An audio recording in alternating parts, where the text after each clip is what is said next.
Coming up today in episode 216 of Husavik Heroes, it is a rematch from yesterday as we try and stay on top of our Champions League group, going to take on Chaves, and off the back of that, our last end of season review of the save, who is going to be in our overall best 11 for the 20 years that we have been in charge here at Völsungur. We'll find out off the back of the intro.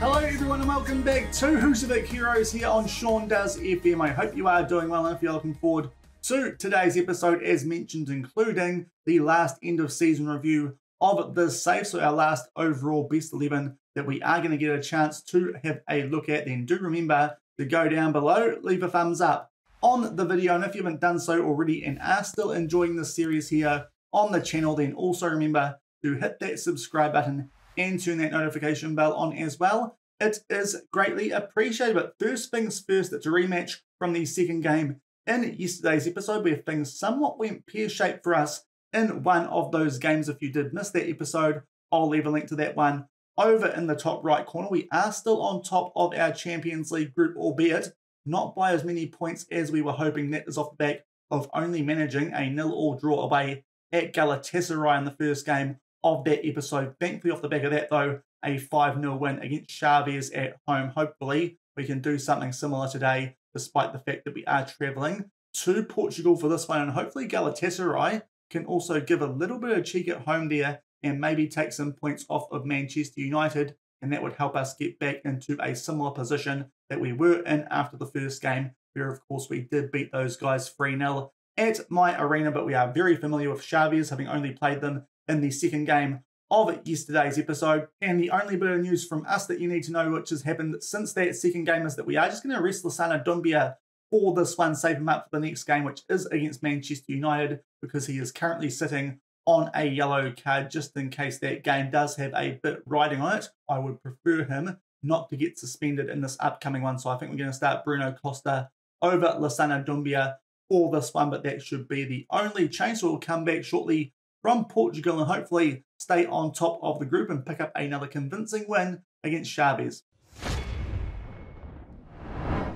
And here are the team sheets for this game in today's episode. Chaves playing a 4-2-3-1 in terms of personnel. I think that's quite similar to what they put out yesterday, but they are in quite bad form. As I mentioned before, Bruno Costa starts in place of Icelandic, and that means that Cristiano Limoeiro makes his way onto the bench where Costa usually would be. So that is what we've done with Dumbia being rested. And as I said, hopefully we can pick up another 3 points here and stay on top of the group. And only 1 minute into this one, we've our first highlight. It starts off here with a goal kick from Chaves. Today we are in the white and they are in the mainly blue with the red stripy shirt, it looks like. And we immediately, it looks like, are going to get a chance here for a penalty. It did look like there that Adam Saki might have tried to sell that one a little bit, but we'll just wait and see what VAR does have to say. This could be a really good start for us here in this one, and indeed the penalty has been awarded, so hopefully Jean-Yves Lapasse can put this one away, unlike what he did yesterday against Galatasaray,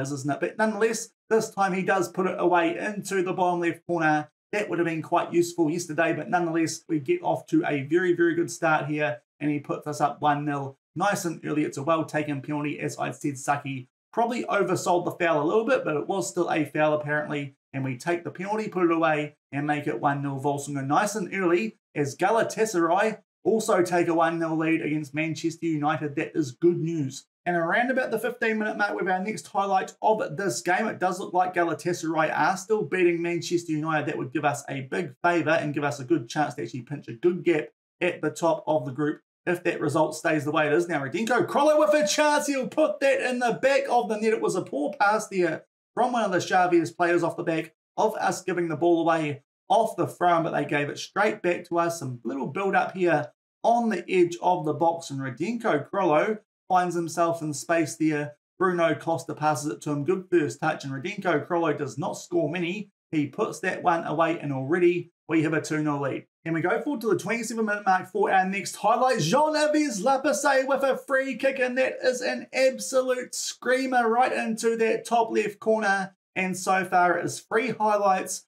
for 3 goals, and it looks like we are definitely going to pick up another 3 points in this game. That is a pinpoint free kick, gets some help from the inside of the crossbar in that top left corner, and we make it 3-0 Völsungur after 30 minutes. And with 5 minutes left in the first half, we have our next highlight so far this game going very, very well. A little bit of a sketchy tackle there from Bruno Costa, but thankfully he did win the ball, and they get a chance here, do Chaves, to try and play out from the back. We nearly win that header there through Jonathan Berger, but they flick it on, and Busaroge is there for us to tidy things up. But so far this has been a very, very good performance, not missing Lasana Doumbia at all, albeit that is somewhat expected when you have a backup the quality of Bruno Costa. But we take our time here and try and get something that looks like going down our right-hand side, albeit as I say that, we start to go down the middle of the park a little bit more. Filippo Denali takes his time there on the ball, and Redenko Crollo switches this out to the left-hand side. Of course, Lapase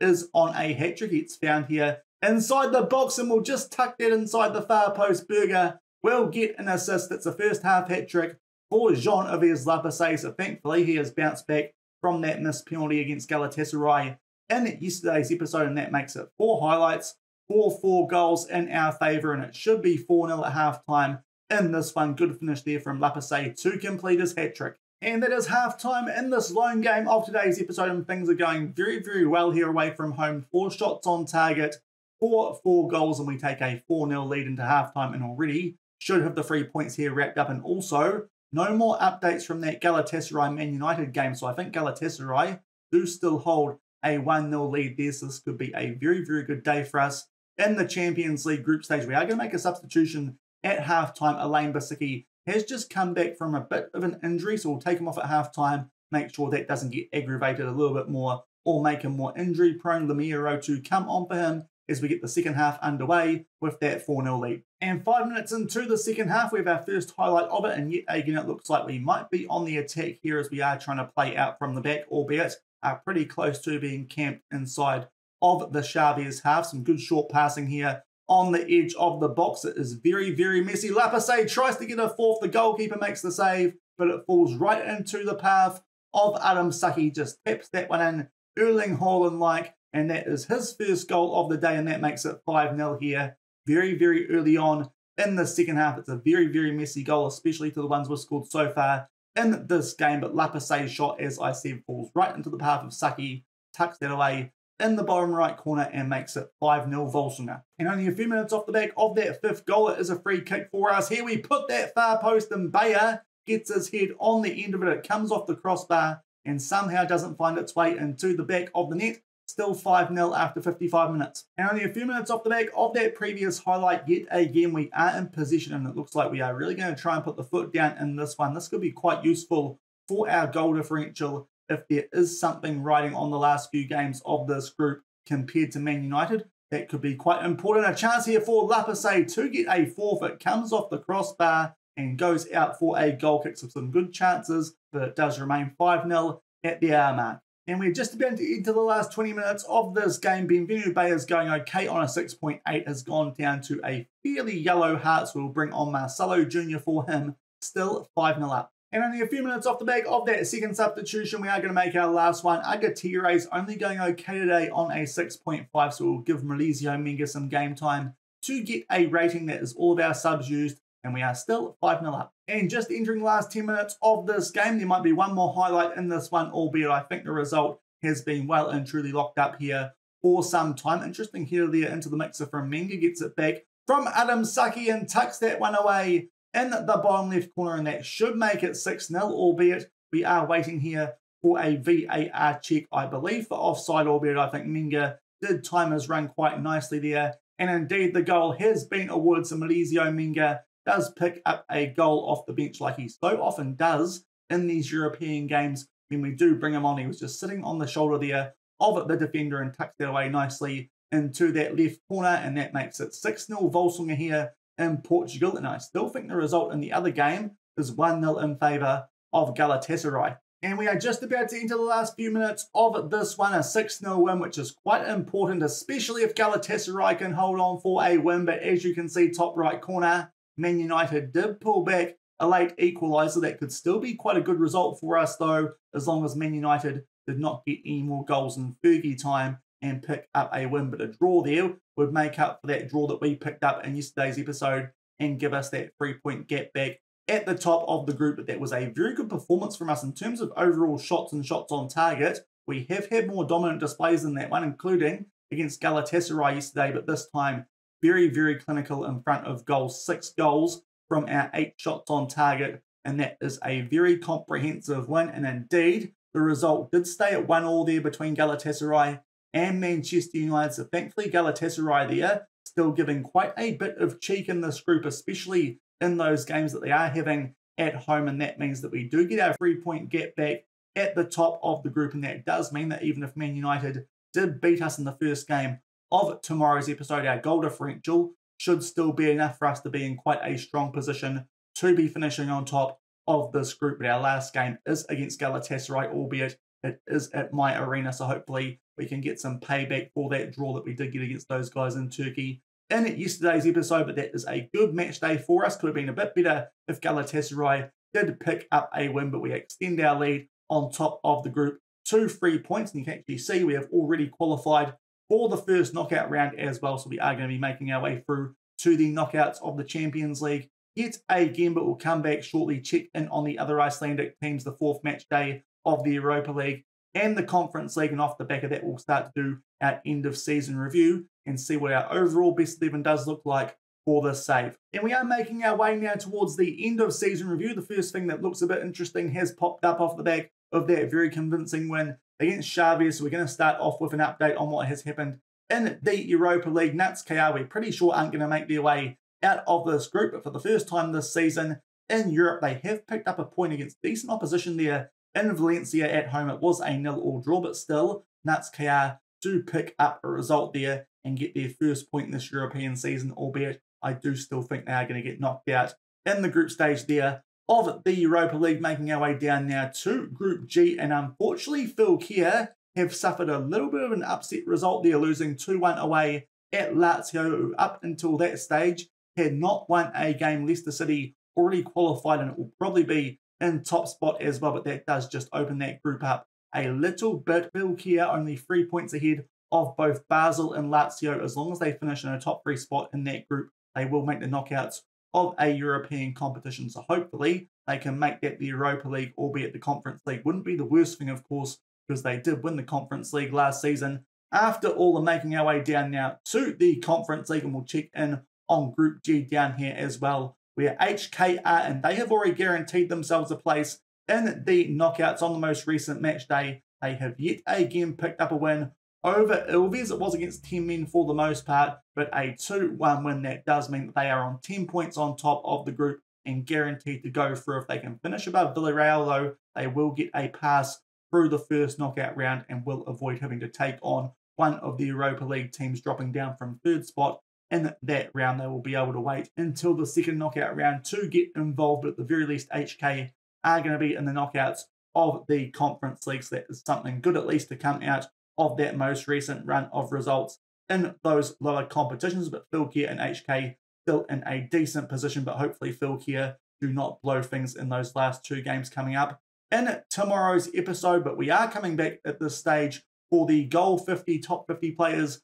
of the World here for 2039. The last time that we are going to see this, 4 Völsungur players are on this list. This time the highest ranked of them is Carl Vollen in 5th place. The highest ranked goalkeeper on the list in 9th place is Lasana Dumbia. As you can see, the 2 youngest players there in that top 10 list. We make our way down a little bit further. The 2-time Ballon d'Or winner Adam Saki only ranked in 31st position, and going down a little bit further, Benvenu Bayer makes his way onto this list for the first time. He is in 46th position, but some good work from some of our players there, and for the most part they are some of the younger players on this list as well. So certainly still quite a bright future for this first team squad that we have built here at Völsungur. But 4 Völsungur players have made their way onto that Goal 50 list. And we are back for one more thing before we do get stuck into the last end of season review. The European Championship qualifying cycle for 2040 has just finished in terms of the group stage, and there will obviously be a reason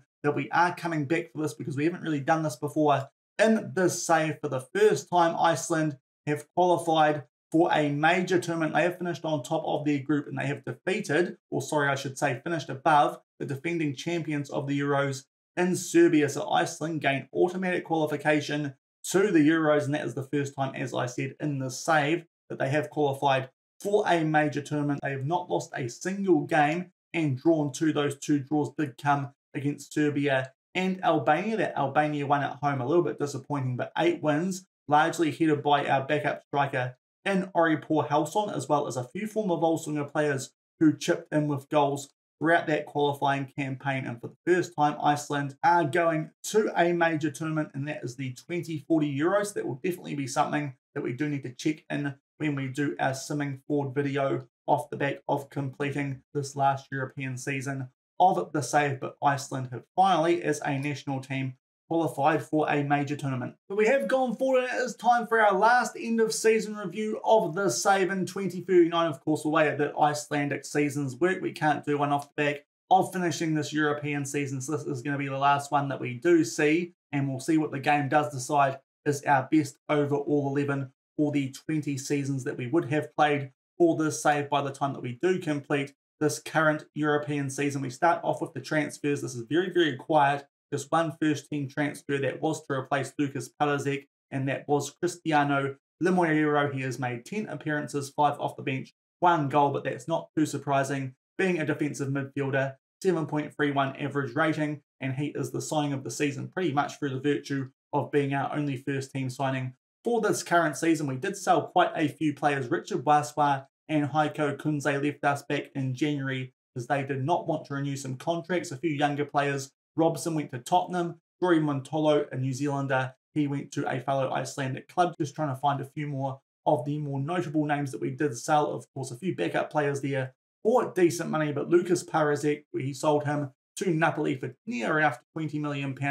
Joe Nata went to Montpellier for £13 million, and a couple of more youth prospects there went to some fellow Icelandic clubs. So we got rid of quite a few players. We had quite a few already at the club who were ready to take the step up. So overall, that ended up being a decent transfer window for us, despite the fact that we did sell a few players. Of course, we did still spend about $179 million, but a lot of those players are currently sitting down in the under-19 squad, ready to make an impact when we do sim forward in this save off the back of this current European season. And quite a few promising players here at the club are out on loan, both in Iceland and quite a few actually around the rest of Europe. This season's results, we are going to have to avoid the Champions League because unfortunately the game against Manchester United actually came before the end of season review. A little bit annoying how the end of season review does work here in Iceland, not quite knowing if it's going to come before that 5th game in the Champions League or after it, this time after it. We are not going to spoil the result of that game, but obviously last season we did win the Champions League, and alongside that we did win the Islands Deal, and that means that we have won the league title every single season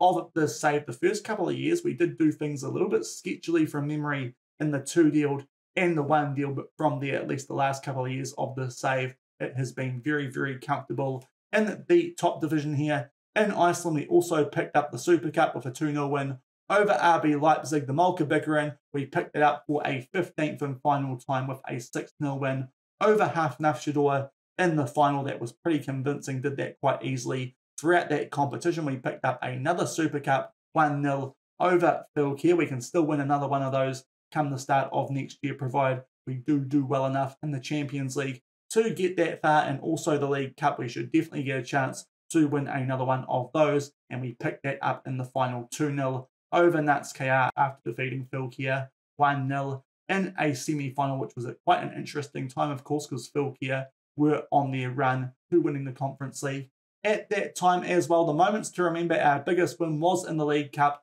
11-0 against IR. That is not very notable because, of course, that would have been a team from down in the 1 deal. Apparently, the match to remember, a 6-1 win in the league against Grotto. Not too sure why that match is that memorable. So not too sure why that has been chosen is the match to remember. I would have thought Champions League final might have been a bit more important. And the goal of the season, you just saw it before, Jean-Yves Lapasset with that free kick. We may as well watch it again. Seeing as the highlight did start quite suddenly, but a beautiful free kick there right into that top left corner. Did get a little bit of help there from that top left corner, the inside of it, and it did find its way in the back of the net, but certainly a superb free kick, and can't really argue too much with that one being the goal of the season. We go forward to the finances. For some reason, some of this has gone down despite the fact that we won every single competition that was available to us this season, but the broadcast revenue, the competition prize money, and the matchday commercial and retail have all gone down. But to make up for that, the sponsorship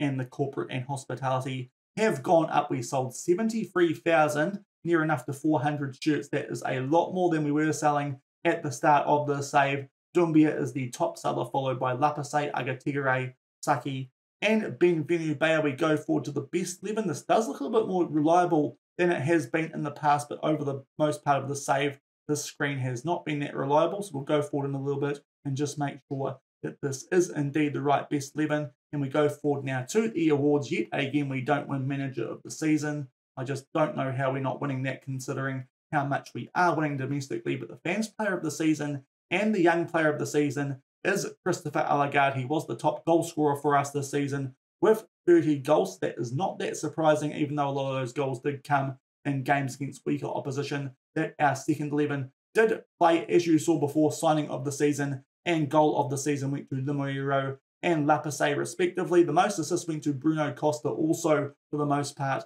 in that backup team with 22. The most player of the matches did go to Adam Saki with 6, and the highest average rating for Sana Doumbia with an 8.1. And as you can see in terms of records at the club, Adam Saki is going to finish this save as the leading goal scorer for the club with 118 at the moment. Still has a chance to build upon that, and making our way over to the competition awards. A lot of these you guys already know about because they came from the Champions League last season, and also the FIFA awards. The Champions League midfielder of the season last season was Lassana Doumbia. Ballon d'Or, FIFA Best Men's Player, the FIFA Pro Player of the Year, the Broadcaster's African Footballer of the Year, and the African Striker of the Year all went to Adam Saki. Champions League Defender of the Season, Filippo Dinelli Calvolan won the World Golden Glove, FIFA Best Men's Goalkeeper, and Champions League Goalkeeper of the Season. Agustin Agatigere did tie with Adam Saki for the Champions League Golden Boot, but did win that award. I'm not too sure exactly why. It might have been because he played one less game, but he was the winner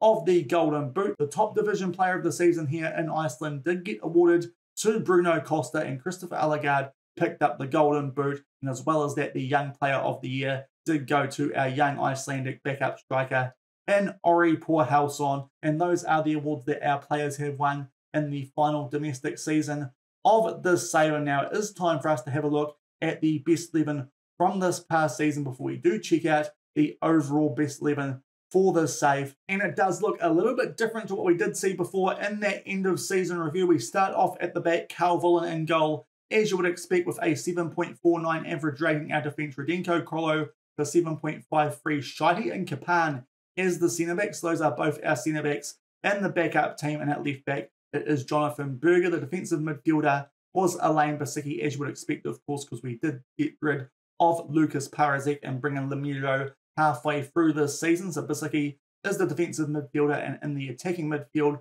Lassana Doumbia with that 8.1. He is pretty much a solid piece of these best 11 these days, and as well as that, Bruno Costa with a 7.71. The front three is our backup front three, Maurizio Menga with a 7.82 and 21 goals. Christopher Alagard is the club player of the season with an 8.04, and also Ori Porhalsson actually ended up with the same goal tally as Christopher Alagard and a 7.95, so he makes his way in there just over Adam Saki, who did score one less goal and played one more game. But Saki, Marcelo Jr., Agustin Agatigere, Jean-Yves Lapasset, Denali Basaroge, and Paul Valdzon as the backup goalkeeper are our bench options for this best team for this past season. If we make our way over now to the inbox, we can have a bit of a deeper dive in terms of the overall best 11 here at Völsungur. Christopher Alagard has made his way into this team and actually gets in there as a starting left winger, which is a little bit surprising, but probably fair enough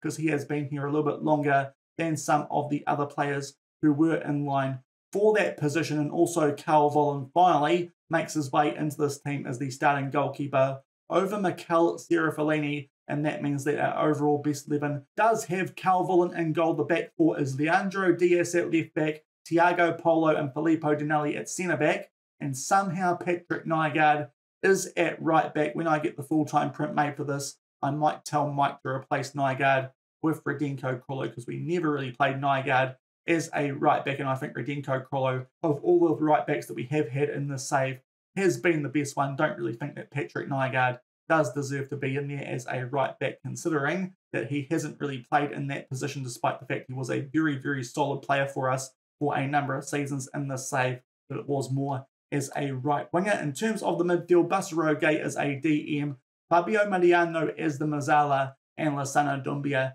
as the box-to-box midfielder. Christopher Alagard sneaks his way in there as the left winger. Agustin Agatire out on the right, and Adam Saki, as you would expect, is up front as the striker, and the bench is made up of Mikel Serafellini, Gaetano Duplisco, Xavier Mbiamba, Nicholas Zimmerman, Kalen Rakasan, Chaka Traore, and Heiko Kunze. And while we are here, we will go and check out some of those players who are no longer at the club. We will start off with Leandro Diaz. These days, he is 36 years old, and he is playing for Nacional. We'll have a quick look at his career stats. He did go to Udinese, and we did sell him off the back of a few years here at the club. He didn't actually spend as long at the club as I thought. It was quite early on in this save as well, in between 2023 and 2027. That probably shows that left back has been a little bit of a changeable area in this team, but these days he is playing for Nacional in the third tier in Portugal. In fact, a little bit below that in Liga Portugal too. So definitely has dropped down a few pegs in terms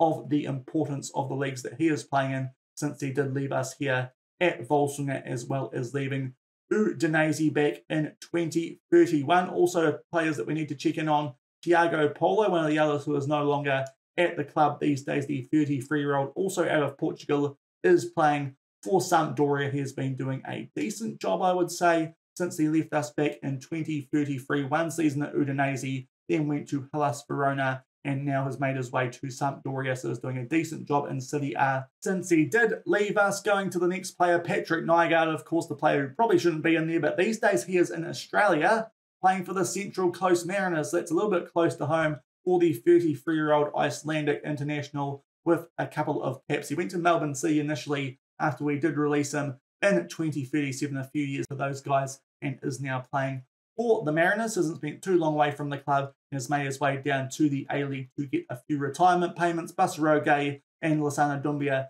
still at the club. Fabio Mariano we only sold recently. He is at Saint Etienne, still a pretty solid midfielder, is the Italian, and he has only spent 3 seasons there and is doing a decent job over in League On. And we make our way to the front three, and of course the front three is also made up of players currently at the club. But in terms of the bench, Mikel Serafellini, he has retired. He retired off the back of joining Brighton after we sold him back in 2029. Didn't make too many appearances for those guys over 4 seasons, but was a good starting goalkeeper for us for the most part of this save. Also on the bench, players no longer at the club. In fact, all of them are no longer at the club. Gaetano Duprisco, he was a good centre-back when he was here, the Uruguayan. These days he is playing for Schalke, and they find themselves in the Bundesliga. He's been playing for Bundesliga, comes 2 Bundesliga clubs since he did leave us back in 2034. The next player on the list is Xavier Mbiamba. We did sell him to Germany back when. These days he has retired and is looking for a job as an assistant manager, albeit might not quite be good enough for us here at Völsungur. He spent spells at Dusseldorf, Hanover, and St. Pauli. If we go over and have a look at his career stats, here you can see it. We sold him all the way back in 2028. Doesn't feel like it was that long ago, but he spent a fair bit of time in Germany before he did decide to retire, and most of that time was spent down in the 2 Bundesliga. Also on the bench, Nicholas Zimmerman. We sold him to Napoli, I believe it was, a few seasons ago. I'll just check that indeed that was the case, and indeed it was for £25 million. He is still there and doing a pretty good job for the Serie A team. That was a good bit of business getting him back in 2028 for just over £500,000 and selling him for £25 million. The other players on our bench, we have Kalen Rakasan. These days, he is at Real Sociedad. Of course, initially we sold him to Inter Milan back in 2035. Been a couple of good years here at the club after he joined us in 2030 and left for Real Sociedad on a free transfer, which is a little bit surprising, and already is doing a decent job over there in La Liga. Was a great Mazzala for us for those years where he was at the club. And we also have on our best 11 bench Chaka Traore these days. He is at Wolfsburger and he has been there for just this season after he spent a bit of time in Italy, France and Spain, so he has floated around since we sold him back in 2034 to Real Sociedad. And the last player is Heiko Kunze. This hasn't changed too much because we only sold him in January to Manchester City. He was a backup striker for us between 2035 and the start of this year and did a pretty good job, not playing that much for Manchester City, but has got 3 goals in 7 appearances. And I think Erling Haaland these days has just retired, so he might be getting a little bit more game time than he would have been if that was not the case. But that is what our overall best 11 does look like for this save. As I mentioned, I might get Mike when I get my full-time print to switch out Patrick Nygaard for Radinko Krolo, because as I said, didn't really play that much for us as a right back. So I think that's a little bit unfair on some of the players who actually played in that position. And Radinko Krolo has been at the club for quite a while now and done a pretty good job for us in that position after we did sign him off the next gen list around about 2032 or 2033, I believe. We'll just go have a quick look at what Radinko Krolo does look like, seeing as I think we're going to chuck him in that best 11 print